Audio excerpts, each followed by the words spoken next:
basolelanga lola wamaombie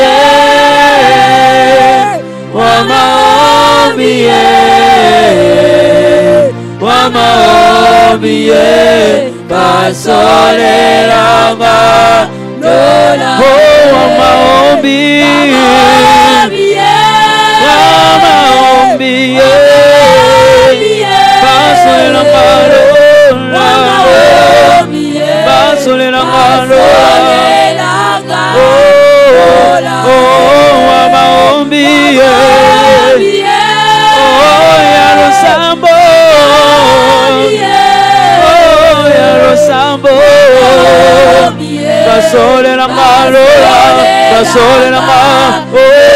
Supelelaka Nzamba masabote Supelelaka Nzamba bike kote Supelelaka Nzamba masabote Biso supelelaka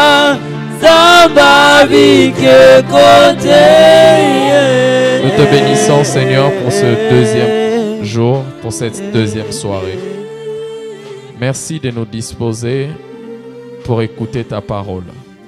Merci de nous attirer ici, en ces lieux, pour être bénéficiaires de ta grâce et de ta présence. Qu'en cette deuxième soirée, Père, que tu nous fasses ce que tu as prévu de faire. Que tu nous donnes à rencontrer le dépôt qu'il faut. Bénis ton serviteur, bénis ce culte, bénis chacun de nous, Père, et exauce toutes les prières que nous t'avons fait monter en ce soir. Je demande au Dieu de gloire que tu te souviennes de chaque personne qui a prié pour lui, et également pour divers, Seigneur Dieu de gloire, diverses demandes, diverses requêtes. Bénis-nous encore ce soir, au nom de Jésus-Christ. Amen. Est-ce que quelqu'un peut acclamer le Seigneur très fort? Alléluia. Vous pouvez reprendre vos places. Bienvenue en cette deuxième soirée de notre séminaire de réveil. Et nous croyons également que ce soir, Dieu va nous parler. Amen. Alors sans plus tarder, nous allons écouter la parole. Nous allons poursuivre ce soir avec l'homme de Dieu qui nous a bénis hier. Il va encore nous parler ce soir de la part du Seigneur. Quelqu'un a été béni hier, n'est-ce pas? Alors je crois que le Seigneur ira avec nous de gloire en gloire pendant tous ces jours. J'aimerais que, ensemble avec nous, que la Compassion Brazzaville m'aide à recevoir l'homme de Dieu, Guicha Kingombe. Pendant qu'il s'avance, nous acclamons le Seigneur.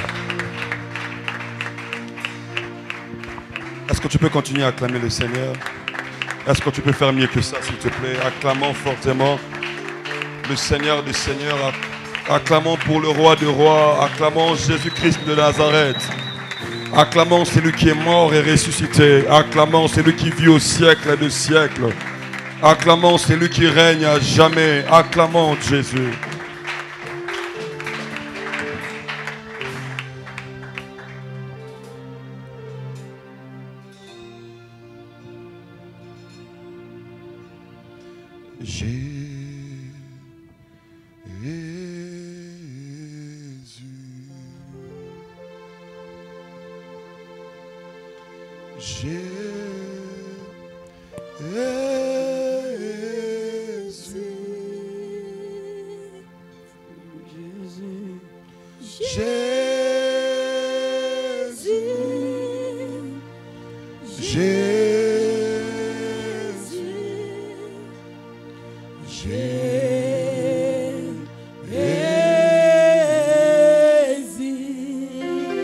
Chantons tous Jésus.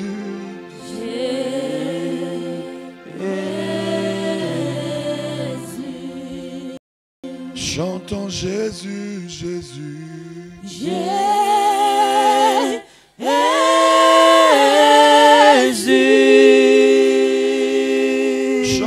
Jésus. Jésus.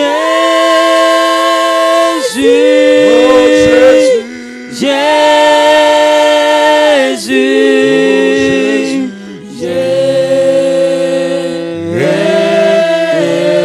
Jésus. Il est présent ce soir.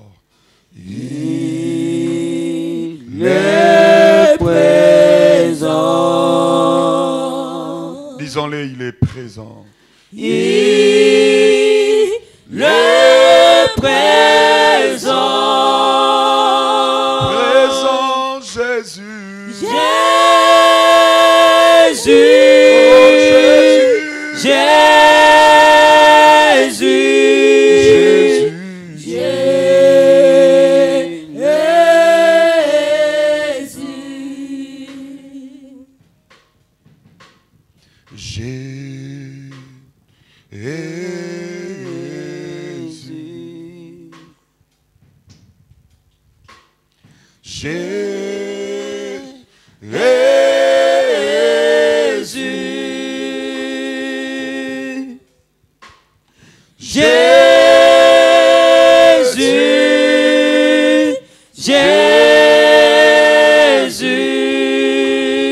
Jésus.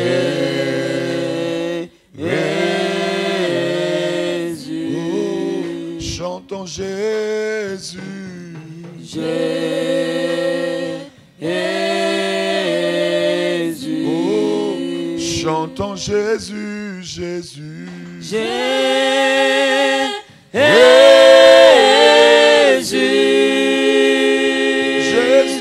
Jésus.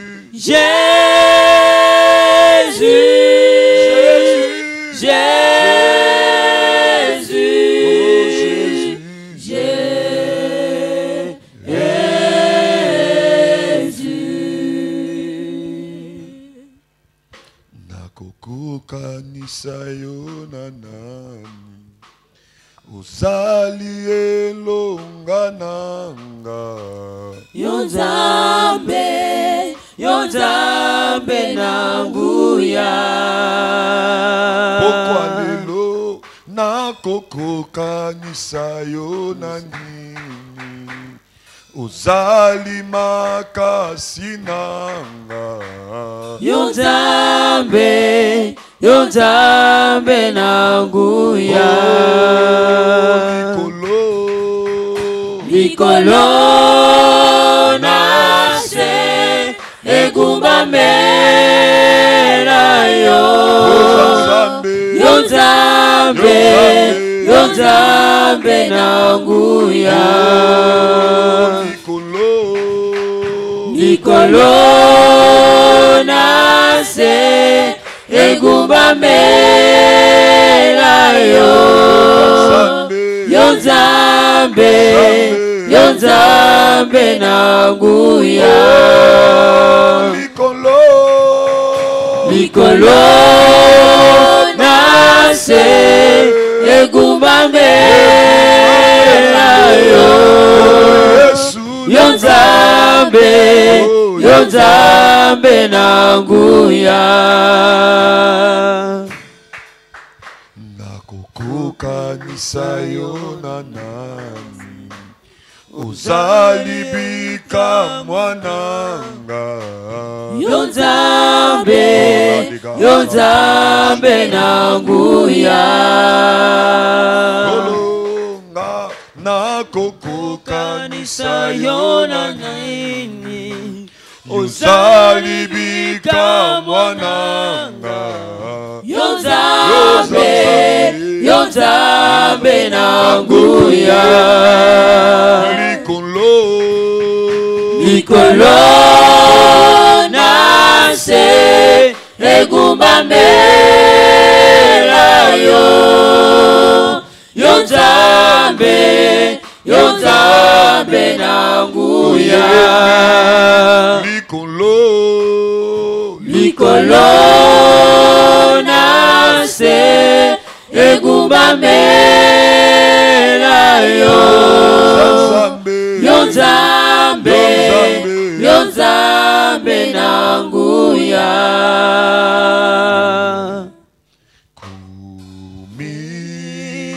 sama kolo Yesu kumi sama kolo kumi sama kolo kumi sama kolo kumi sama kolo kumi sama kolo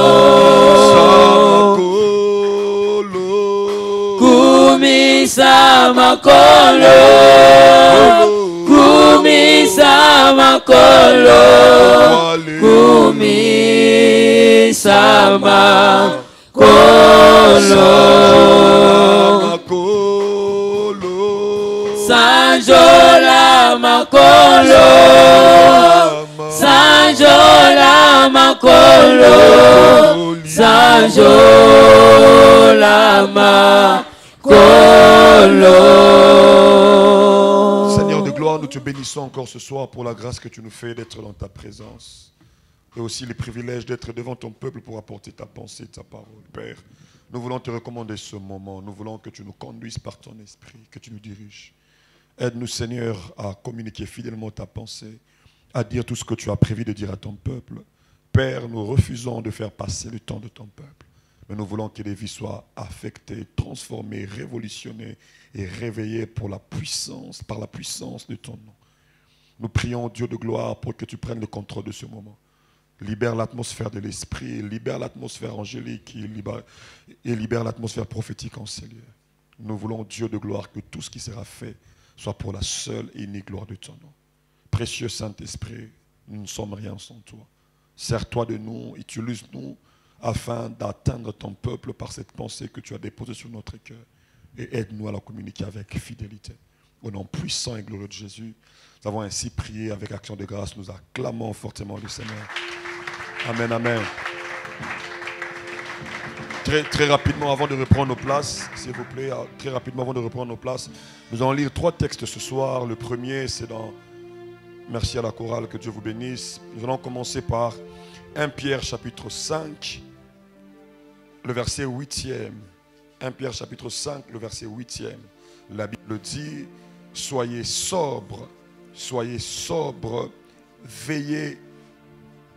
Soyez sobres, veillez. Votre adversaire, le diable, rôde comme un lion rugissant, cherchant qui dévorer. Résistez-lui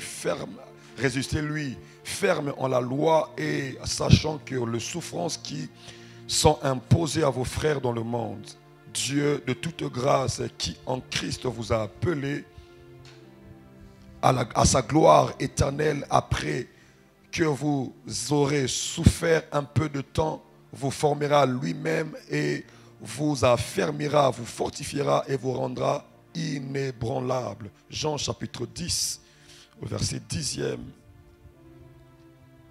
Jean chapitre 10. Le verset 10e, la Bible dit, le voleur ne vient que pour voler et tuer et détruire. Moi, je suis venu afin que mes brebis aient la vie et qu'ils aient l'abondance. Et pour terminer, Ézéchiel chapitre 37. Ézéchiel chapitre 37. Ézéchiel chapitre 3, excusez-moi. Nous allons lire le verset 17e. La Bible dit, fils de l'homme, je t'ai établi comme sentinelle sur la maison d'Israël. Tu écouteras les paroles qui sortiront de ma bouche et tu les avertiras de ma part. Est-ce qu'on peut acclamer fortement la parole de Dieu et reprendre nos places? Que Dieu nous bénisse abondamment. Est-ce que tu peux m'aider à saluer ton voisin de gauche et de droite et le souhaiter la bienvenue dans la présence de Dieu?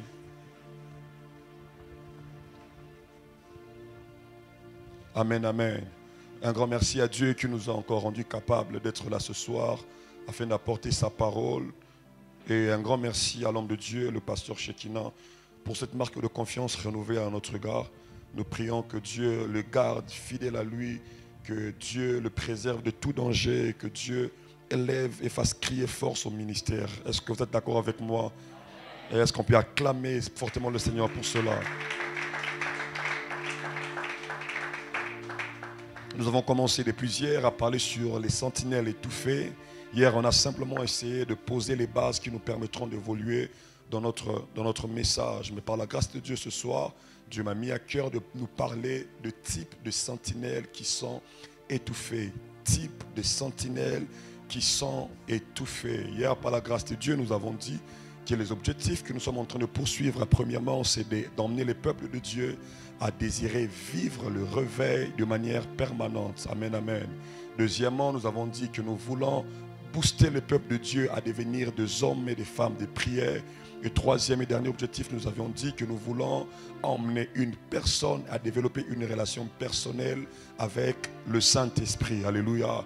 Et nous avions dit par rapport à ça, par rapport au troisième objectif, nous avons dit que le Saint-Esprit n'est pas important dans notre vie seulement parce que nous devons servir Dieu dans les sacerdoces, pas seulement parce que nous devons chanter, pas seulement parce que nous devons conduire les cultes, pas seulement parce que nous devons modérer, pas seulement parce qu'on doit être président dans un département, pas seulement parce qu'on doit prêcher, pas seulement parce qu'on doit prophétiser, mais la Bible nous enseigne que Dieu donnait son esprit aux humains, non pas seulement pour le service sacerdotal, mais aussi pour autre chose, comme par exemple, Dieu dit à Moïse que j'ai rempli Betsalel d'onction et d'esprit afin qu'il soit capable de travailler l'or. Alléluia. La Bible parlant de Daniel, la Bible dit ceci, que Daniel avait en lui un esprit supérieur. Il dépassait tous les magiciens de Babylone. Amen, amen.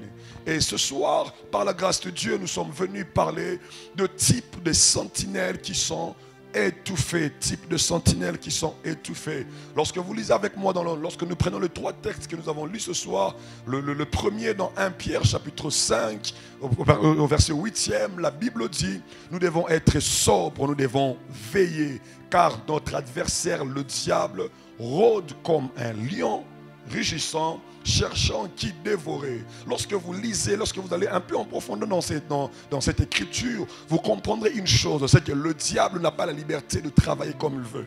Amen, amen. La Bible nous montre que le diable n'a pas la liberté de travailler comme il veut. Il n'a pas la liberté de faire tout ce qu'il pense. Il n'a pas la liberté de faire tout ce qui lui monte à la tête. Amen, amen.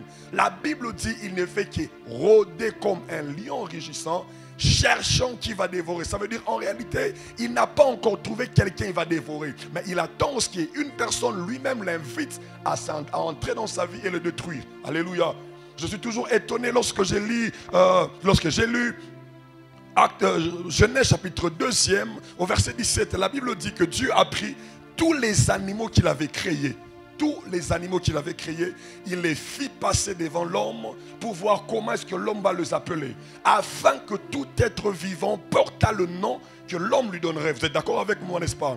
Mais curieusement, au chapitre 3e, au verset 1er, on dit les serpents étaient les plus rusés de tous les animaux des champs que l'Éternel avait créés. Donc, s'il porte le nom de serpent, c'est que c'est Adam qui lui a donné ce nom. Mais je pose la question, pourquoi est-ce que dans le chapitre 2e, le diable n'a pas pu emmener Adam aller hors du jardin? Pourquoi? Parce que la relation que Adam avait avec Dieu était profonde, était parfaite. Alors le diable n'avait pas accès. Je viens dire à quelqu'un ce soir que le diable commence à agir dans ta vie lorsque toi-même tu ouvres les portes pour qu'il entre. Amen, amen. Et le deuxième texte où nous avons lu dans Jean chapitre 10, au verset 10, on dit le voleur, le diable, ne vient que pour dérober, égorger et détruire. C'est le travail qu'il sait faire. Ainsi, lorsque tu te décides de servir le diable, ne t'attends pas à être heureux. Parce que c'est quelque chose qu'il ne sait pas faire. Même si aujourd'hui il te donne des millions, il te donne des milliards, il ne te les donne pas pour ton bonheur. Il te les donne pour te détruire. Amen, amen. Même si le diable fait de toi aujourd'hui le président du monde, il ne le fait pas pour ton bien, mais il le fait pour ta destruction. Alléluia. Ainsi, l'homme ne peut pas croire que le diable peut faire quelque chose pour son bien. Je vais nous dire quelque chose. Vous savez, une fois, un homme de Dieu m'a dit, vous savez, le diable, l'une des choses qu'il ne sait pas faire, c'est dire la vérité. Il ne sait pas dire la vérité. Même s'il vient maintenant, il te dit que ça c'est la couleur bleue, sache-le qu'il te ment. Jean chapitre 8, verset 44 dit, il ne se tient pas dans la vérité parce qu'il n'y a pas la vérité en lui. Ça veut dire tout ce qu'il profère, ce ne sont que mensonges. Si même le diable te montre la couleur rouge, te disant que c'est rouge, sache qu'il est en train de te mentir. Parce qu'il ne sait pas dire la vérité. Quelqu'un m'aide à dire Amen. Ainsi, nous devons savoir une chose, c'est que le diable, dans tout ce qu'il fait, son objectif, c'est détruire, c'est tuer, c'est égorger. Ainsi, tu ne peux pas faire confiance à une telle personne. Mais le troisième et dernier texte que nous avons lu, la Bible dit dans Ézéchiel chapitre 3 au verset 17. La Bible dit, fils de l'homme, je t'ai établi comme sentinelle sur la maison d'Israël. Tu écouteras la parole qui sort de ma bouche et tu les annonceras de ma part. J'aime même Ézéchiel chapitre 33 où Dieu va plus loin dans ce qu'il dit. Il dit que fils de l'homme, je t'ai établi comme sentinelle sur la maison d'Israël. J'aime, il dit, tu dois écouter les paroles qui sortent de ma bouche pour les avertir. Ça veut dire, la sentinelle ne doit pas entendre de temps en temps la parole de Dieu. Il doit entendre obligatoirement la voix de Dieu afin de mettre le peuple à l'abri. Amen, amen. Pourquoi nous parlons ce soir de types de sentinelles qui sont étouffées? Premièrement, pour étaler le plan et le projet du diable afin d'amener les chrétiens à comprendre, à se prendre en charge et de veiller sur ce que Dieu met autour d'eux et à leur disposition. Frères et sœurs, Dieu t'a créé pour un but bien précis. La Bible dit, Dieu fait toutes choses pour un but. Tu n'es pas sur la terre comme par hasard. Alléluia. Même si ça peut arriver que tu sois un fils illégitime, ça veut dire que tes parents t'ont eu hors mariage. Tu dois le savoir, tu n'es pas venu sur la terre comme par hasard. Dieu, en te créant, t'a chargé des missions et il t'a envoyé sur la terre pour accomplir son projet. Il est écrit ce qu'il a connu d'avance, il les a appelés, ce qu'il a appelé, il les a justifiés, ce qu'il a justifié, il les a glorifiés. Ça veut dire, si Dieu t'a créé et il t'a appelé, c'est pour te glorifier. Et la gloire de Dieu dans ta vie viendra lorsque tu vivras le projet de Dieu. Ainsi, nous devons savoir que le diable n'a pas de bons projets pour nous. Le diable est trop méchant. Le diable ne peut pas nous emmener à faire des bonnes choses. Je suis très étonné de savoir qu'actuellement, dans le monde, partout dans le monde, il y a des femmes qui partent à Dubaï pour... On appelle ça comme ça, porte-à-porte. Soi-disant, waouh, c'est trop ça, je ne peux même pas en parler ici. Quelqu'un qui t'aime ne peut pas, quelqu'un qui t'aime, qui veut ton bonheur, ne peut pas t'emmener dans des choses aussi sales que celui-là. Le diable n'a pas de bons projets pour nous. Ainsi comme nous devons savoir que le diable n'a pas de bons projets pour nous. Ainsi comme nous savons que le diable n'a pas de bons projets pour nous, nous devons alors savoir que Dieu nous appelle à nous prendre en charge. Tu dois te prendre en charge et de veiller sur ce que Dieu t'a donné. Je l'ai dit hier, c'est que Dieu, te créant, ne t'a pas créé par hasard. Et les personnes que Dieu met autour de toi, il ne les met pas par hasard autour de toi. Je viens dire à quelqu'un ceci. Toutes les fois que Dieu te met en contact avec quelqu'un, c'est qu'il y a des choses, soit que tu dois bénéficier de la part de cette personne, soit il y a des choses que tu dois accomplir pour cette personne. Ainsi, si tu ne sais pas te prendre en charge, tu t'exposes toi-même et tu exposes les personnes autour de toi au danger. Paul disait à Timothée, veille sur toi-même et sur ton enseignement. En agissant ainsi, tu te sauveras toi-même et tu sauveras ceux qui doivent t'écouter. Pourquoi nous parlons des types de sentinelles qui sont étouffés? Deuxièmement, parce que nous voulons rendre conscients les sentinelles sur les dangers qui les guettent à cause de la mission que Dieu les a confiée. Si tu es sentinelle, c'est que tu as une mission que Dieu t'a confiée. Et si tu as une mission que Dieu t'a confiée, c'est que tu es devenu un danger pour le royaume des ténèbres. Et si tu es devenu un danger pour le royaume des ténèbres, ils feront tout ce qui est à leur pouvoir pour chercher à te détruire. Un homme de Dieu a dit, les jours où tu reçois l'onction, c'est les jours où le monde des ténèbres décide de mettre fin à ta vie. Vous savez, comme nous sommes là, si nous sommes chrétiens et que nous nous mettons à la mission, le diable deviendra pour nous une personne qui cherchera à nous détruire.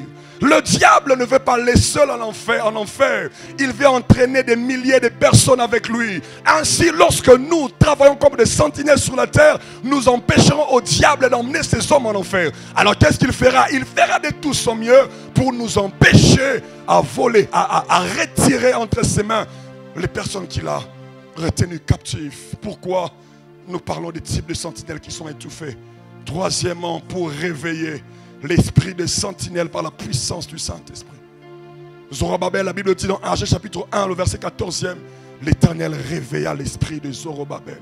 Je prie ce soir que l'Éternel révèle l'esprit de quelqu'un par rapport aux réalités de sa famille. Je prie que quelqu'un soit réveillé par Dieu ce soir par rapport aux réalités qui combattent notre ville. Je prie que l'Éternel révèle l'esprit de quelqu'un ce soir et qu'il prenne conscience de ce que Dieu attend de toi. L'Éternel réveilla l'esprit de Zorobabel.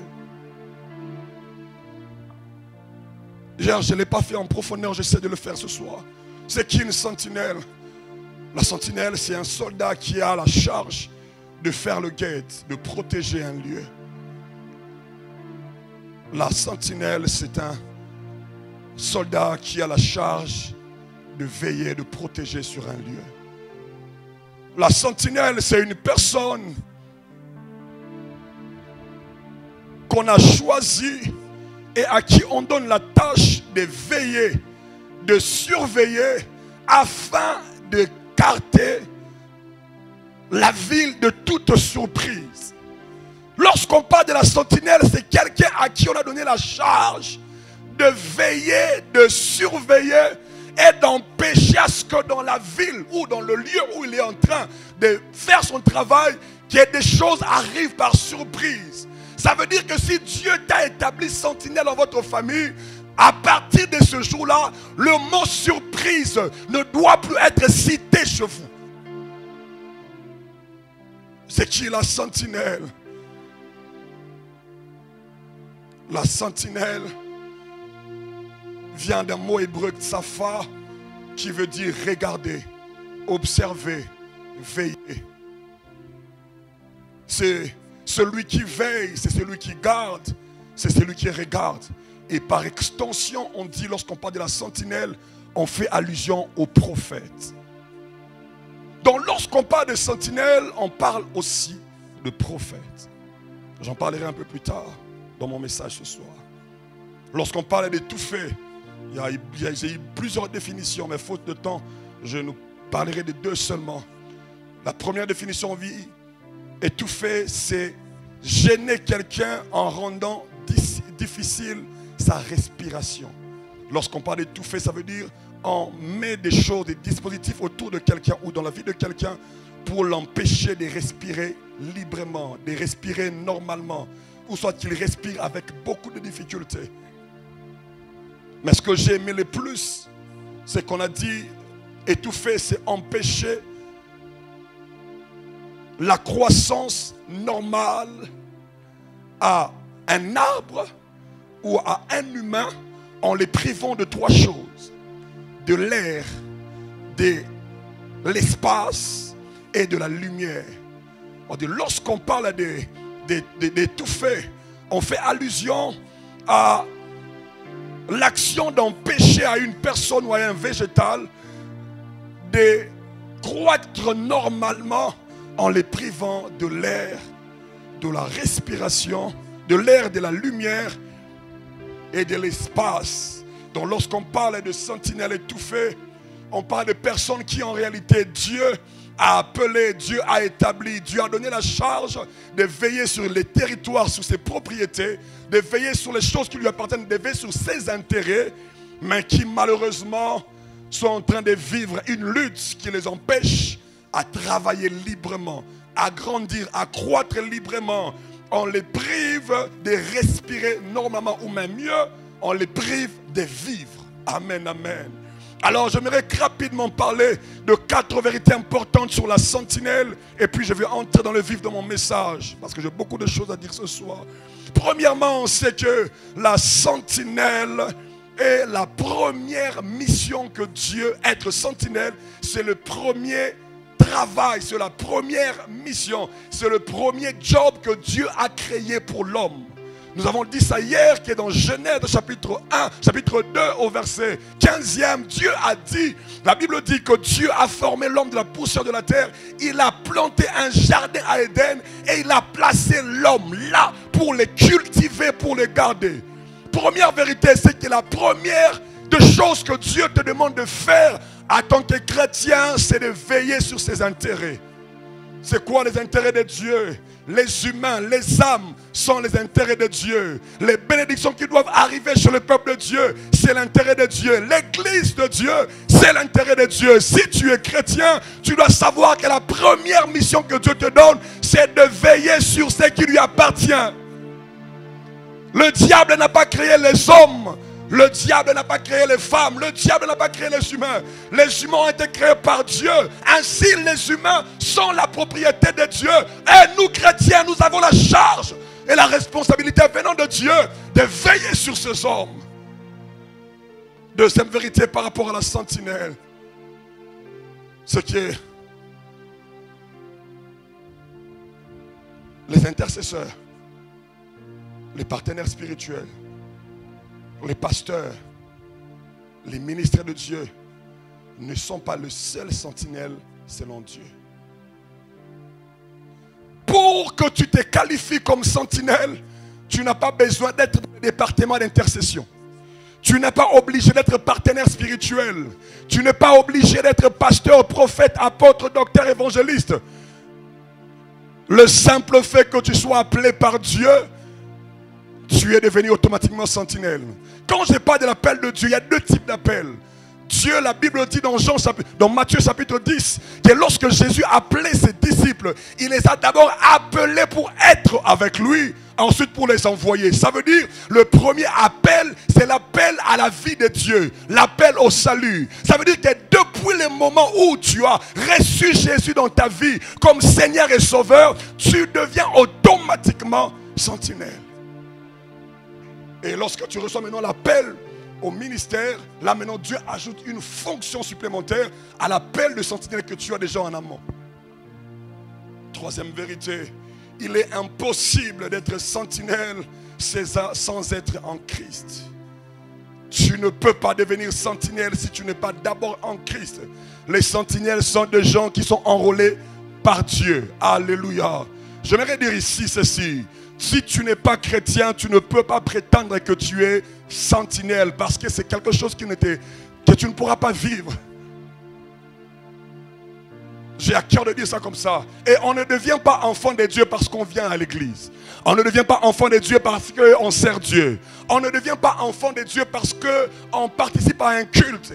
On ne devient pas enfant de Dieu parce qu'on est ouvrier. Non, on ne devient pas enfant de Dieu parce que tu es fils ou fille du pasteur. Non. La Bible dit, mais à tous ceux qui l'ont reçu et à ceux qui croient en son nom, c'est à eux qu'il a donné le pouvoir de devenir enfant de Dieu. Ça veut dire, si même tu sers ici, mais tu n'as jamais donné ta vie à Jésus, tu n'es pas chrétien. Ainsi, tu ne peux pas être sentinelle. L'appel de Dieu ne commence pas par l'envoi. L'appel de Dieu commence par rester avec. Il les a appelés pour être avec lui et pour les envoyer. Est-ce que toi qui crois être envoyé par Dieu, est-ce que tu as commencé à rester avec Dieu? Quelle relation tu as seul avec Dieu? Tu vis comment avec Dieu? Qui est Dieu pour toi? Quelle relation tu as avec Christ? Il y a beaucoup de gens qui viennent à l'église parce qu'ils veulent se marier. Il y a beaucoup de gens qui viennent à l'église parce qu'ils veulent travailler. Il y a beaucoup de gens qui viennent à l'église parce qu'ils veulent voyager. Il y a beaucoup de gens qui viennent à l'église simplement pour chercher la protection divine. L'apôtre Paul dit, si c'est pour les choses du siècle présent que nous espérons de Christ, nous sommes les plus malheureux des hommes. On ne vient pas à l'église pour être béni, non. On vient à l'église pour rencontrer Dieu. Et lorsqu'on vit avec Dieu, la bénédiction nous suit.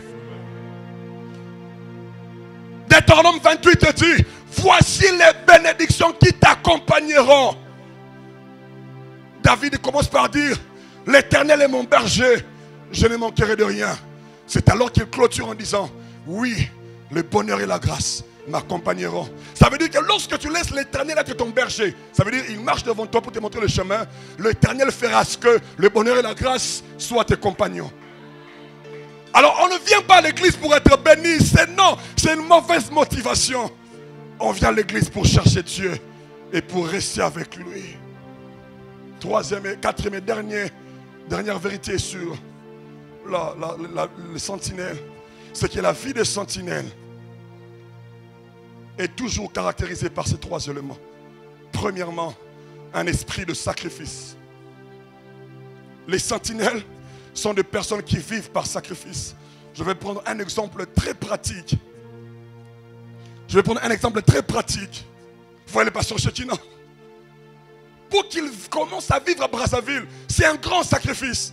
Il a tout laissé derrière lui. Sa famille, ses amis. Il conduisait un ministère. Il était responsable de l'intercession. Il a tout laissé derrière lui pour aller quelque part où il ne sait rien. Il ne savait pas ce qu'il attendait ici à Brazzaville. Tu ne peux pas prétendre être sentinelle lorsque tu n'es pas animé par l'esprit de sacrifice. Une sentinelle, c'est quelqu'un qui, lorsque tout le monde doit dormir, doit rester éveillé pour savoir qu'est-ce qui se passe. Parce qu'il ne veut pas que la ville soit touchée par les surprises.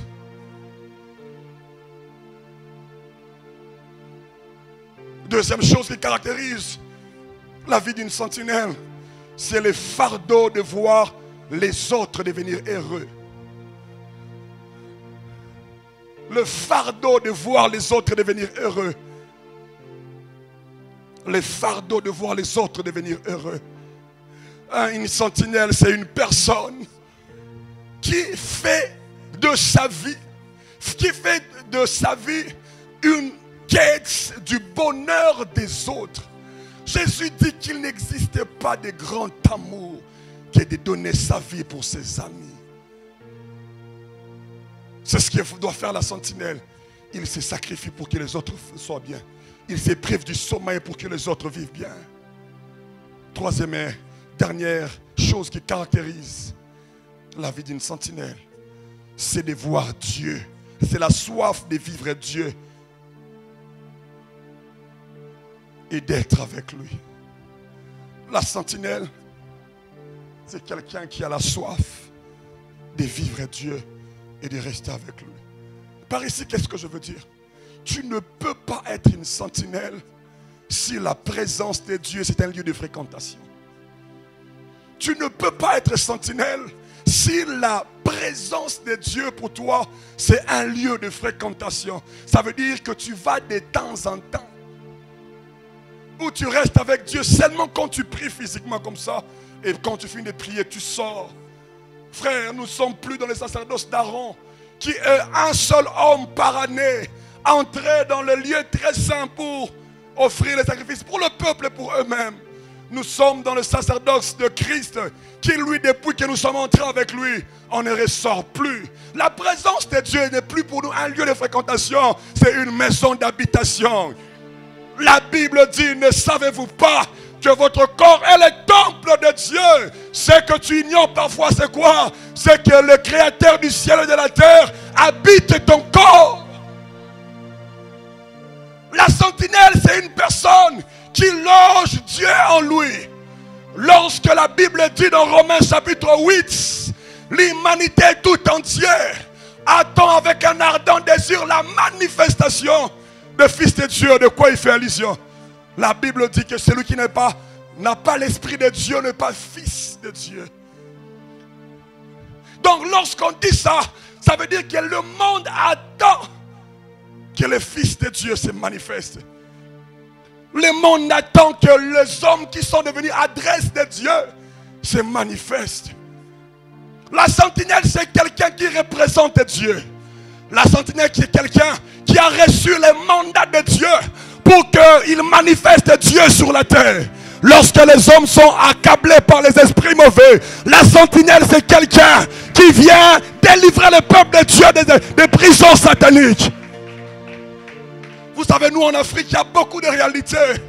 Il y a certaines familles où les gens ne peuvent pas vivre en paix. Pourquoi? Parce qu'on a eu des ancêtres qui ont fait des choses compliquées. Il y a certains qui sont dans des prisons sataniques. Il y a même dans certaines familles où les femmes ne se marient pas. Il y en a certaines familles où tu peux tout faire, mais tu ne prospéreras jamais. C'est aux sentinelles à qui Dieu a donné la charge de mettre fin à ces choses. Je viens ce soir annoncer à quelqu'un, la Bible dit, les ténèbres ne régneront pas toujours. Et si les ténèbres ne régneront pas toujours, ce sont les sentinelles qui ont la mission d'apporter la lumière dans les ténèbres. Ce sont les sentinelles qui ont reçu la mission d'apporter la lumière dans les ténèbres. Oh Dieu, aide-nous ce soir. Il y a beaucoup de types de sentinelles. Je parlerai de 2 seulement et puis nous allons prier. Je n'ai plus que 15 minutes. La première catégorie des sentinelles, je les ai appelées les sentinelles physiques. Quand je parle de sentinelles physiques, ici je ne dirai pas en détail par rapport à eux parce que ça ne nous intéresse pas trop. Ici on parle des gardiens, des gardes du corps, on parle des militaires, on parle de la police, on parle de la gendarme, on parle des sentinelles, des personnes qui protègent, qui gardent nos maisons. On parle aussi des personnes qui assurent la garde des enfants. Les nounous, ils sont sentinelles mais physiques et ils ne peuvent pas aller au-delà du physique. Mais j'aimerais nous dire déjà ici par rapport à eux, dans leur activité, ils sont limités. Parce qu'ils ne peuvent pas aller au-delà du physique. Amen, amen. Deuxième type de sentinelle qui nous intéresse et où je vais un peu creuser et puis parler. Ce sont les sentinelles spirituelles. Dis avec moi, sentinelles spirituelles. Les sentinelles spirituelles sont celles qui ont la mission de veiller sur la vie de l'esprit dans l'église corps de Christ et dans la vie et de la relation personnelle entre les enfants de Dieu et leur Dieu. Amen. Ce sont des personnes qui, au-delà du physique, veillent sur les choses qui doivent composer l'homme dans son intérieur. Ils veillent sur la vie de Dieu dans les humains. Et là, la Bible nous parle de plusieurs types de sentinelles.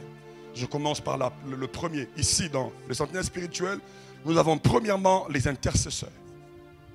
Les intercesseurs, lorsque vous lisez avec moi dans Exode, dans Ézéchiel chapitre 22 au verset 30e, Dieu dit, il est en train de chercher des hommes qui doivent se tenir à la brèche afin que la ville ne soit pas percée. Les intercesseurs sont des hommes et des femmes à qui Dieu donne la mission de porter spirituellement la charge de son peuple et de son œuvre. Les intercesseurs sont des hommes et des femmes à qui Dieu a confié la responsabilité de veiller sur la spiritualité sur la terre. Dieu dit pour que la ville ne soit pas percée, il est en train de chercher un homme qui se tienne à la brèche. Vous savez, les modérateurs de hier et d'aujourd'hui ont répété ça. L'une des choses qui ont fait à ce que Pierre, qui était en prison, sorte de la prison, ce n'était pas parce que Pierre était un homme spirituel. C'est parce que Pierre avait une équipe d'intercession. La Bible dit, lorsque Pierre était en prison et que Hérode prévoyait de le faire comparaître le jour prochain pour le tuer, parce que la mort de Jacques avait plu au peuple. La Bible dit, pendant ce temps-là, l'église n'a cessé de faire monter devant Dieu des prières en sa faveur. J'ai lu dans les Actes des Apôtres, alors que Paul était emprisonné, était enchaîné. La Bible dit qu'il y a eu 40 hommes qui se sont réunis, se privant de manger, de boire. Ils disent qu'ils ne vont rien manger, rien boire, jusqu'à ce que Paul soit tué.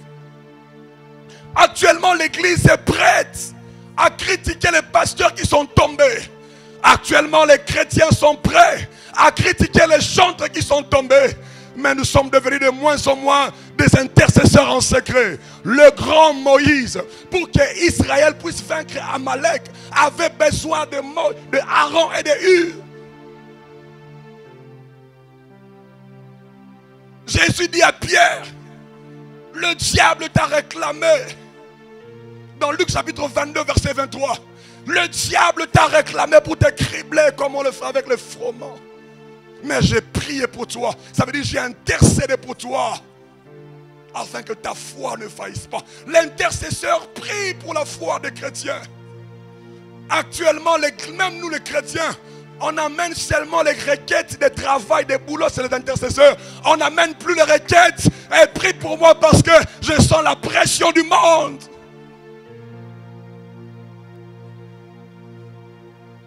Les chrétiens ne viennent plus avec des requêtes. Je sens que ma foi commence à faillir. Je travaille quelque part, on m'a proposé une promotion, mais on me dit sans de devenir homosexuel. Prie pour moi afin que je ne cède pas. On ne vient plus avec de telles requêtes. Ou à l'université, mon professeur me demande de sortir avec lui pour que je passe de classe. Mais je sens qu'avec la pression, je commence à céder. Prie pour moi. De telles requêtes ne viennent plus à l'intercession. Lorsque les fidèles viennent à l'intercession, même chez le pasteur au bureau, Papa Bon de la Ponanga, je voudrais avoir la promotion au travail. La promotion passera, mais ce qui est prioritaire, c'est le salut de ton âme.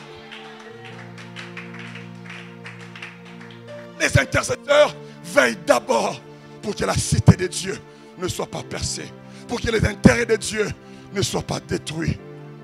Je vais aller rapidement, excusez-moi pour ça. Deuxièmement, deuxième type des sentinelles spirituelles, ce sont les gagneurs d'âme. Dis avec moi, gagneurs d'âme. Ce sont des hommes et des femmes qui ont pour la mission de veiller sur les âmes du Seigneur et les préserver de la perdition éternelle. Et les préserver de la mort éternelle. Et les préserver de la seconde mort. Et les préserver de l'enfer. J'aime lorsque dans Hébreux chapitre 13, au verset 17e, la Bible dit: obéissez à vos conducteurs selon la chair, car ils sont gardiens de vos âmes. Vous savez que tous ici à l'église, lors du jugement dernier, le jugement du trône blanc, Dieu demandera au pasteur Shekinah de rendre compte de vos âmes. Donc il est gardien de vos âmes selon les Écritures. Hébreux 13, 17. Mais aussi il y a de ceux-là qui travaillent à l'évangélisation. Ils ont reçu la mission de faire à ce que Dieu ne perde personne. La Bible dit que lorsque Dieu, Jésus a envoyé ses disciples, il les a appelés pour les envoyer là où il devait lui-même partir. Ça veut dire que le travail que l'évangélisation fait, c'est le travail que Jésus devait en principe le faire. Et il les a mandatés pour le faire. Ils sont gardiens des âmes. Mais c'est un travail qui envoie des disparitions à l'église de cette génération. On ne travaille plus pour le salut des âmes. Jusqu'au point que dans nos familles, il y a beaucoup de païens. Dans nos propres familles, il y a beaucoup de païens. Les enseignants de la parole sont aussi gagnants d'âme. Pourquoi? Ils vous préservent de fausses doctrines. Je suis très étonné de savoir que les chrétiens actuels aiment toujours les cultes d'intercession, mais ne viennent que très rarement dans l'équipe d'enseignement. Ce qui fait croître dans la vie spirituelle, ce n'est pas seulement la prière, c'est aussi l'enseignement. Parce que ça t'affermit, ça t'apprend comment parler avec Dieu. Jésus dit à la femme samaritaine dans Jean chapitre 4 au verset 22, il dit: vous adorez ce que vous ne connaissez pas. Ça veut dire que la mauvaise connaissance de Dieu t'emmène à mal adorer Dieu. Or, tu ne peux pas connaître Dieu lorsque tu n'es pas assidu dans les Écritures. Où est-ce que dans quelle place donnes-tu aux enseignements dans ta vie? Acte 42, Acte chapitre 2, verset 42. La Bible parle de l'église primitive, dit ceci: il persévérait premièrement dans l'enseignement des apôtres. On a cité la prière en dernière position. Les chrétiens actuels n'aiment plus les enseignements de la parole. L'apôtre Paul, dans 1 Timothée chapitre 4, verset 16, dit à Timothée: veille sur toi-même et sur ton enseignement. Tu sais, il suffit seulement que tu sois exposé à un mauvais enseignement pour que même toute ta vie soit perdue. Je ne sais pas si c'est ce qui est le cas pour vous ici à Kinshasa. Nous, de l'autre côté, on reçoit ce type d'enseignement. Celui qui n'a pas de fils n'a pas la vie. Et on vous explique, on vous dit: jeune sœur, si tu viens avoir la vie, tu dois sortir avec un homme de Dieu. Et que tu Aie un enfant avec lui. C'est alors que la vie commence en toi. Mais si tu n'es pas assis dans les Écritures, tu es perdu. Tu vas rencontrer les témoins de Jéhovah qui vont te dire que Jésus n'est pas Dieu. Il est fils de Dieu. Ils vont même te montrer Jean chapitre 3, verset 16. Car Dieu a tant aimé les mondes qu'il a envoyé son fils unique. C'est qui le fils unique de Dieu? C'est Jésus, n'est-ce pas? Mais si tu ne passes dans les Saintes Écritures, qu'est-ce que tu feras? Tu diras, ah, bah, ça a raison. Hein?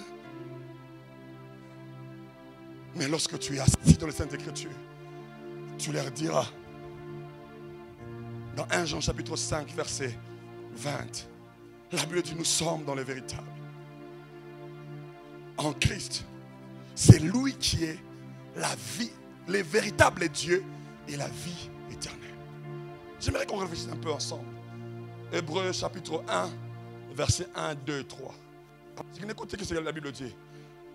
Après, autrefois, de plusieurs manières et à plusieurs reprises, Dieu nous a parlé à nos anciens par le prophète. Mais dans ce temps qui est dernier, Dieu nous a parlé par qui? Par le Fils. On commence à décrire maintenant qui est le Fils. On dit, il est l'image visible du Dieu invisible. Premièrement. Deuxièmement, on dit, il est le reflet de sa gloire. Troisièmement, on dit, il est l'empreinte de sa personne. Examinons ensemble les trois choses, les trois descriptions qu'on donne du Fils. On dit, il est l'image visible du Dieu invisible.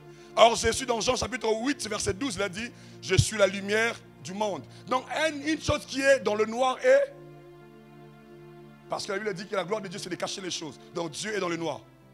C'est le Christ qui est la lumière qui nous aide à voir Dieu. Deuxièmement on dit, il est le reflet, non il est le reflet de sa gloire. Ça veut dire qu'il y a un miroir devant nous. Et Dieu est devant les miroirs. Et l'image qui se reflète sur les miroirs, c'est Jésus. Alors, est-ce que chacun de nous ici, qui n'a pas encore, n'a jamais regardé le miroir un jour, qui a déjà regardé le miroir un jour, est-ce que l'image que tu vois sur le miroir devant toi est différente de toi qui regarde le miroir? Mais comment est-ce qu'on peut dire que Jésus n'est pas Dieu s'il est le reflet de la gloire de Dieu? Et troisièmement, on a dit, il est l'empreinte de sa personne. Les empreintes digitales sont uniques. Il n'y a pas deux personnes sur la terre qui ont la même empreinte digitale. Donc si Jésus est l'empreinte de sa personne, c'est que Jésus est la personne qui nous permet de voir Dieu. Ces choses, on ne les prêche pas dans chaque culte. On les prêche dans des séminaires et dans les cultes d'enseignement. Philippe a demandé à Jésus, montre-nous le Père, cela nous suffit. Qu'est-ce que Jésus a dit? Ah, Philippe, tous les temps que j'ai vécu avec toi, tu n'as jamais vu le Père. Ok, je vais te le dire clairement. Celui qui m'a vu a vu le Père. Qu'est-ce que ça veut dire? Actuellement, on nous enseigne chez l'église de Noir que Jésus est venu pour les blancs, pas pour le noir. D'ailleurs, lui-même, il a dit, je n'ai été envoyé uniquement pour les brebis perdues de la maison d'Israël. N'est-ce pas? C'est dans la Bible. Mais il faut leur dire aussi que Jean chapitre 1er nous dit, il est venu chez les siens, mais les siens ne l'ont pas reçu. Mais à tous ceux qui l'ont reçu, et à ceux qui croient en son nom, elle leur a donné le pouvoir de devenir enfants de Dieu. Ça veut dire, nous qui avons reçu Jésus avant les Hébreux, on ira au ciel avant eux. Nous, on va participer aux noces de l'agneau, et ils vont rester pour la tribulation. Je viens dire à un chrétien ce soir, aime les enseignements, ça t'aide à connaître Dieu. Le temps me manquerait de parler en profondeur sur les sentiers, sur les adorateurs qui sont aussi sentinelles. Vous savez pourquoi est-ce que les adorateurs sont sentinelles? Éphésiens chapitre 5, verset 19. La Bible dit ceci. Entretenez-vous par des cantiques spirituels, par des psaumes. Ça veut dire ceci, que lorsque les hommes veulent se garder en Dieu, ils doivent avoir à côté de l'atmosphère de l'adoration. La Bible nous parle d'un prophète, un des prophètes qui a reçu le double portion de son père spirituel. Mais un jour, le roi est venu le voir pour le consulter. Mais les commentaires bibliques disent, ces moments-là, il passait par des moments de troubles prophétiques. Mais pour que la connexion revienne, il a demandé à ce qu'on amène un joueur à la harpe. C'est pourquoi ce soir je viens dire au chantre, quand vous chantez ici, vous ne chantez pas pour nous. Vous créez l'atmosphère pour que Dieu agisse librement. La Bible parle de Saül qui était tourmenté par les esprits mauvais venant de Dieu. Pour que cet esprit arrête de tourmenter Saül, il avait besoin de David de Ouin qui joue de la harpe. Et le son de la harpe de David chassait les démons. Parfois le pasteur n'a pas besoin de dire aux démons de sortir. On a juste besoin d'un clavieriste Ouin qui joue et les démons sortent. Je connais une servante de Dieu aux États-Unis. Elle s'appelle Juanita Bynum. Cette femme, quand elle chante, il y a des délivrances qui s'opèrent. Elle n'est pas seulement prédicatrice, elle est adoratrice. Frères et sœurs, les adorateurs sont aussi gardiens des âmes. Et pour terminer ce soir, d'autres gardiens des âmes sont les prophètes. Dis avec moi prophète. Dis avec moi prophète. Ézéchiel chapitre 3, verset 17. Dieu dit, fils de l'homme, je t'ai établi comme sentinelle sur la maison d'Israël. Tu écouteras les paroles qui sortiront de ma bouche et tu les avertiras. Ézéchiel 33, verset 1 à 3. Fils de l'homme, je t'ai établi comme sentinelle sur la maison d'Israël. Tu dois écouter les paroles qui sortent de ma bouche et tu les avertiras de ma part. Quand je dirai aux méchants, tu mourras par l'épée. Si tu l'annonces et qu'il refuse de se faire avertir, il mourra et son sang sera sur lui. Mais toi, tu sauveras ton âme. Mais si tu ne dis pas, cet homme mourra à cause de son péché, mais je te demanderai de son âme. Je sais que quand je parle de prophète, certaines personnes commencent à se sentir désintéressées par ça. Vous savez, mon pasteur m'a appris qu'il y a deux types de prophètes. Dis avec moi, deux types de prophètes. Ceux que nous connaissons tous, c'est les prophètes de ministère, n'est-ce pas? Le prophète des ministères. Dis avec moi, prophète des ministères. Mais je viens aussi ce soir nous apprendre que le premier type de prophète qui existe dans la parole, c'est le prophète par intimité. Dis avec moi, prophète par intimité. En théologie, on nous a appris ceci. Lorsque tu veux comprendre un mot utilisé dans la Bible, tu dois faire recours à la notion de la première mention. Ça veut dire que tu dois rechercher où le mot a été utilisé pour la première fois et étudier les contextes dans lesquels ce nom a été utilisé et tu comprendras l'essence. Pour la première fois que le mot prophète a été cité dans la Bible, c'est dans Genèse chapitre 20 au verset 7e. Vous savez, la Bible dit ceci, il y a un homme qui était haut élevé, avait pris la femme d'Abraham. Et la nuit, pendant qu'il dormait, Dieu l'a frappé. Quand Dieu l'a frappé, Dieu commence à parler avec lui. Il lui dit, regarde, je te dis, va rendre la femme de cet homme et il priera pour toi. Pourquoi? Parce qu'il est prophète. Ça veut dire ceci, le prophète, ce n'est pas d'abord un homme que Dieu envoie, c'est d'abord un homme qui a une intimité avec Dieu. Vous ne verrez nulle part dans les Écritures où la Bible parle, Abraham dit, ainsi dit l'Éternel. Mais Abraham était un ami de Dieu. Je suis choqué quand j'ai préparé ce message en lisant Genèse chapitre 18 au verset 17e. Dieu, il vient de visiter Abraham. Il fait la promesse, l'année prochaine, à la même époque, ta femme aura un fils. Mais en sortant, il part pour détruire Sodome et Gomorrhe. Mais en route, Dieu dit, ce que je fais n'est pas bon. Comment est-ce que je peux cacher à Abraham ce que je veux faire? Ça veut dire que lorsque tu deviens intime de Dieu, pour toi, les secrets n'existent plus avec Dieu. Jésus dit à ses disciples ceci, maintenant je ne vous appelle plus serviteur, parce qu'un serviteur ne connaît pas ce que fait son maître, mais je vous appelle des amis, parce que je vous ai appris tout ce que j'ai appris de mon Père. Ça veut dire ceci, la Bible dit dans Amos chapitre 6, l'Éternel est Dieu, ne fait rien sans avoir révélé son secret à ses serviteurs. Le prophète, mais je suis étonné lorsque la femme sulamite va chez Élisée pour lui dire que son fils était mort. Élisée dit que l'Éternel ne m'a pas dit ça. Or, Dieu ne fait rien sans avoir révélé son secret à ses serviteurs.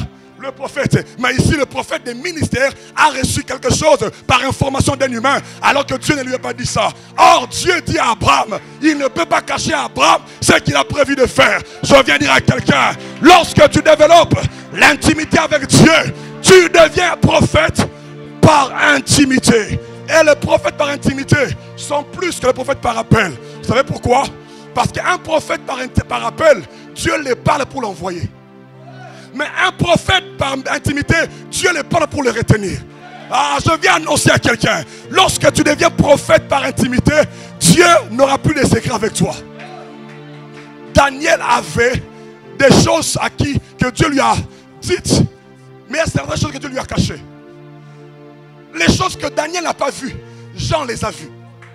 Pourquoi? Parce que Daniel c'était un prophète par ministère. Jean était l'ami de Jésus, le seul qui mettait sa tête sur la poitrine de Jésus. Jean pouvait entendre le rythme cardiaque de Jésus, mais Daniel n'avait pas cette grâce.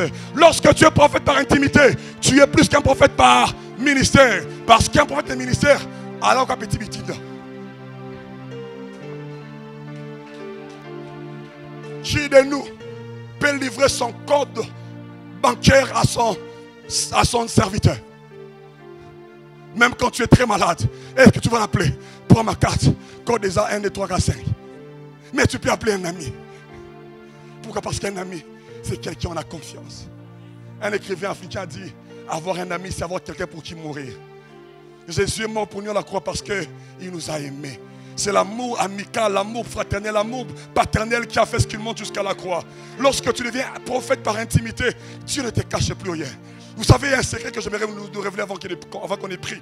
C'est que lorsque tu es prophète par intimité, non, lorsque tu es prophète par ministère, Dieu te parle pour te dire, pour te définir ce qu'il veut que tu fasses. Mais lorsque tu es prophète par intimité, Dieu te parle pour te montrer qui il est. Je répète, lorsque tu es prophète par ministère, Dieu te parle pour te montrer ce qu'il veut que tu fasses pour lui. Mais lorsque tu es prophète par intimité, Dieu te parle pour te révéler qui il est pour le monde. C'est pour ça que, alors que Jean restait avec Jésus et qu'il avait la tête sur la poitrine de Jésus, même quand tous les disciples sont morts, lui il est resté à voir ce qui arrivera à la suite du temps. Paul, Pierre n'ont pas vu exactement ce qui va se passer, mais Jean a décrit les choses qui vont se passer pendant le millénium, à l'enlèvement, après l'enlèvement, jusqu'au retour de Jésus et même la nouvelle Jérusalem. Pourquoi? Parce qu'il n'était pas seulement apôtre, il était un ami de Jésus. Le problème c'est ça. On a détruit l'amitié avec Jésus à cause du service pour Jésus. Tu sais, lorsque tu es prophète par intimité, le prophète des ministères vient te confirmer ce que ton ami t'a dit dans la chambre.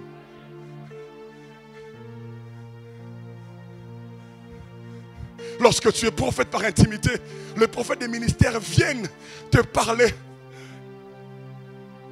pour que tu ne te perdes pas dans ce que tu fais. Alors dites-moi, qu'est-ce qui est plus important? Trois dernières choses et puis clôturer ce message. Pourquoi est-ce que Dieu parle?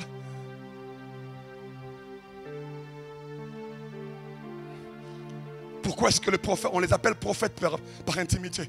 Premièrement, parce qu'ils sont amis de Dieu. C'est parce qu'ils sont amis de Dieu. Deuxièmement, parce que Dieu a plus confiance à eux qu'aux serviteurs. Et puis troisièmement, parce que pour eux, c'est une question de relation et non question de service. Et je vais terminer par ceci. Trois vérités importantes sur le prophétique. Premièrement, le prophétique n'est pas l'apanage du prophète. Ce n'est pas parce que tu n'es pas obligé d'être prophète des ministères pour que Dieu commence à te parler des choses qui doivent arriver. Je nous ai posé cette question hier, je la réponds aujourd'hui.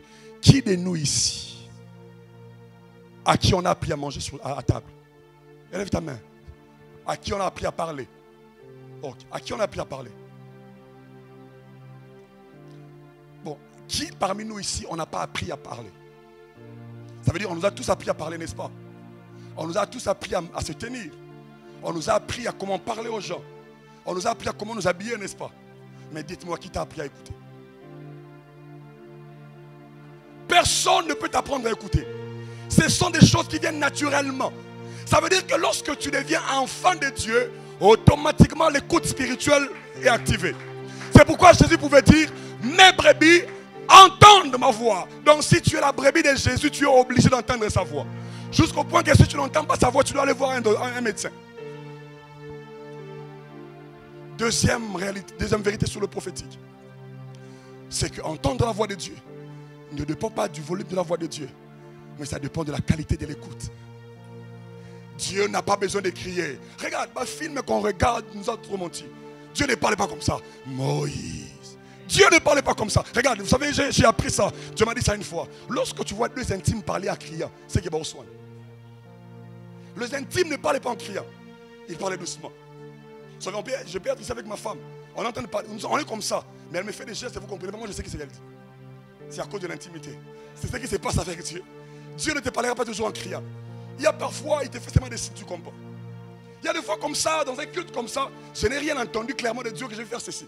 Mais je regarde seulement l'atmosphère. Je dis, quand je sais cette atmosphère, c'est que mon ami est déjà venu. Et qu'il est fait. Ce sont des choses qui se développent quand on est avec Dieu. Entendre Dieu ne dépend pas du volume de la voix de Dieu, mais de la qualité de l'écoute. Donc ça veut dire, pour entendre Dieu, c'est toi qui dois te disposer. Troisième et dernière vérité par rapport au prophétique, c'est que plusieurs n'entendent pas Dieu parce qu'ils sont mal positionnés. Plusieurs n'entendent pas Dieu parce qu'ils sont mal positionnés. Dites-moi le nom d'une chaîne de radio de Brazzaville. Pardon? Radio Congo par exemple.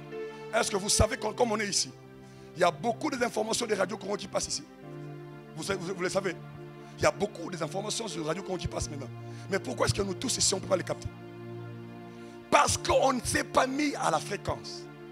Deuxièmement, parce qu'on n'a pas un appareil qui nous permet de capter les informations par rapport à la fréquence qui est donnée. C'est ce qui fait que plusieurs personnes ne savent pas entendre Dieu. Parce qu'ils sont mal positionnés.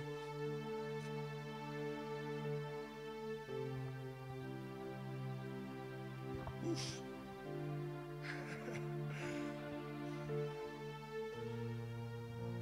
Alors ce soir, je ne peux pas abuser de votre temps. Notre pasteur nous a appris à ne jamais abuser le temps des gens. Je vais m'arrêter par là. Mais en clôturant, j'aimerais dire deux choses. Vous savez que tout ce que j'ai dit ici sur le prophète, sur l'écoute, tout ce que j'ai dit ici, tu peux le vivre aujourd'hui et maintenant. Mais tout dépend de ta qualité de la foi. Tout dépend de ce que tu attends de Dieu.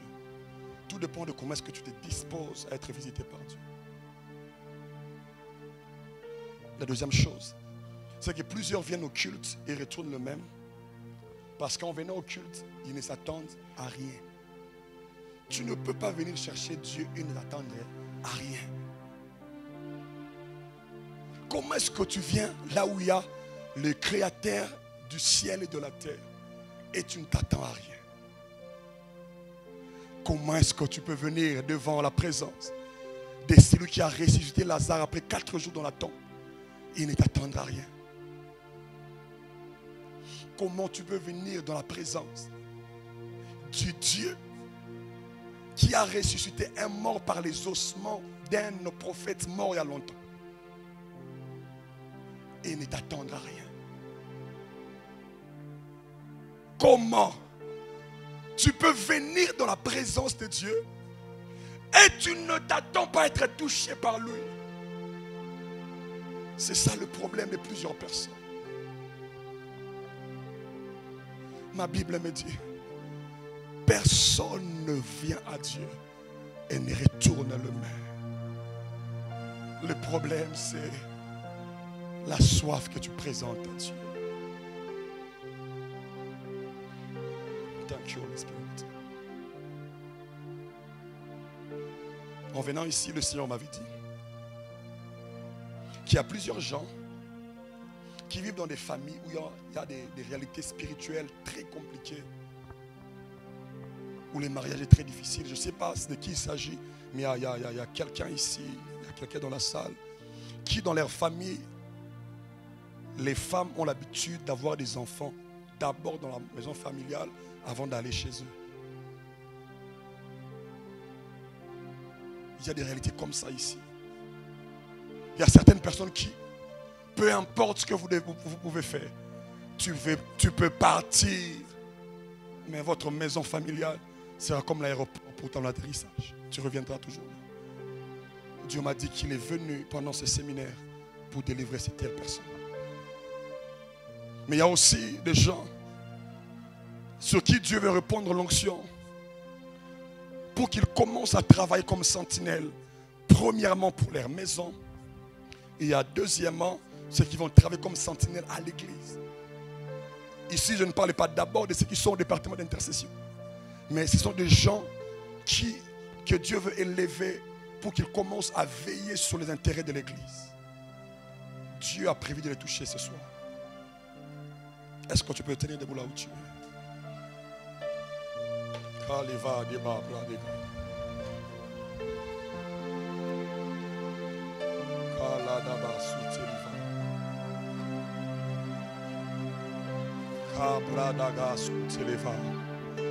Derika sukolodo do boshate. Prata kala da da basi kelemande go suteleva. Katalaba shate.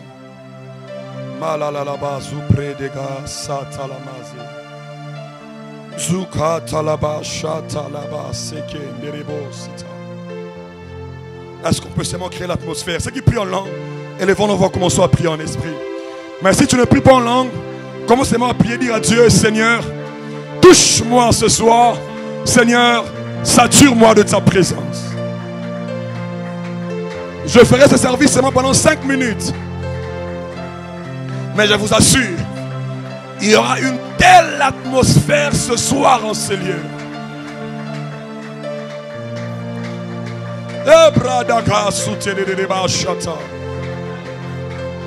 Kalaga saute levé. You pradega se kadado shena. Do brodo do do bosha. Mandale boko suteleva. Brodo go suye deva yedega.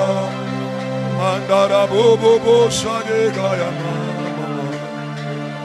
Brodo do do bosha de. Mandadego soto diva. Alors je suis en train de parler. La gloire de Dieu est en train de localiser ces 3 catégories des hommes que j'ai cités ici. Ceux qui sont appelés à travailler comme sentinelles dans leur famille, là où ils sont maintenant. La gloire de Dieu va les localiser et les toucher fortement. L'Esprit est en train de me dire qu'il y a des hommes et des femmes que Dieu a prévu de répandre son onction pour qu'ils deviennent sentinelles. Là où ils se trouvent maintenant, Dieu les visite et les touche. Ça se passe maintenant.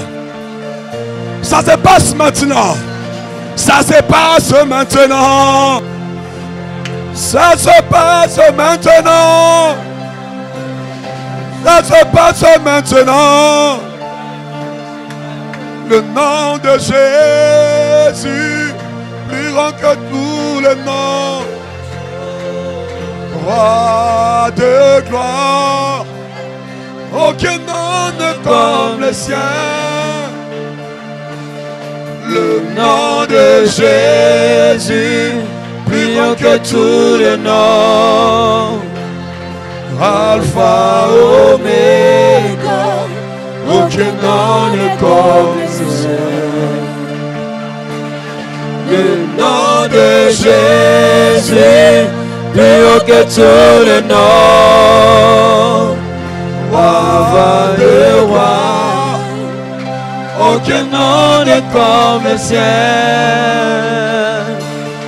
Le nom de Jésus, plus haut que tous les noms.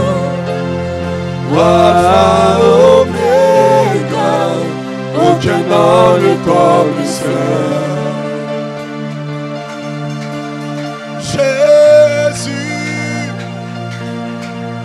Jésus, Jésus, oh, oh Jésus, chantons Jésus, Jésus, Jésus, Jésus, Jésus, Jésus, oh, oh Jésus.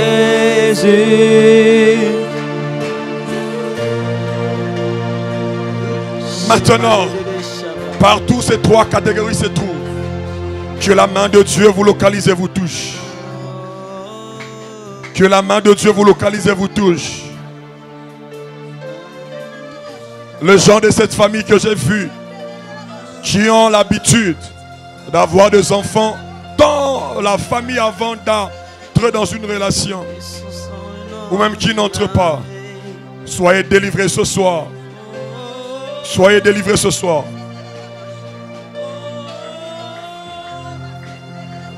Victory belongs to Jesus. Victory belongs to Jesus.